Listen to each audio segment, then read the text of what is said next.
Hey guys, ఈ నవంబర్లో టాలీవుడ్లో ఫుల్ ఫైర్ ఉండబోతుంది. చాలా క్రేజీ రిలీజెస్ రెడీగా ఉన్నాయి. Let's check out what's coming this month. First movie Jatadhara. Sudheer Babu and Sonakshi Sinha కాంబోలో వచ్చే మిస్టిక్ థ్రిల్లర్. ఈ మూవీ క్లైమాక్స్ని 24 అవర్స్ కంటిన్యూస్గా షూట్ చేశారు అంతా. సస్పెన్స్, మిస్టరీ, ఎమోషన్ అన్నీ మిక్స్ అయ్యాయి. Release date November 7th.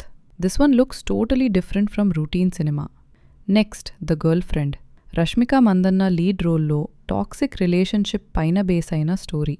ఈ మూవీలో emotional moments plus social message ఉంటాయి. యూత్ ఆడియన్స్కి కనెక్ట్ అవ్వడానికి full chances. Release date November 7th. And the big one Kaantha. Dulquer Salmaan hero. Visuals and background score చాలా రిచ్గా ఉన్నాయి. It's a period drama. మంచి స్టోరీ, మంచి making. Release date November 14th. Looks like this could be the surprise blockbuster of the month. So friends, ఈ నవంబర్లో థియేటర్స్లో full ధమాకా ఉంది. మీకు ఈ మూవీ కోసం ఎక్కువ హైప్ ఉంది? కామెంట్లో చెప్పండి. లైక్ చేయండి, షేర్ చేయండి. నెక్స్ట్ అప్డేట్ వీడియోలో కలుద్దాం.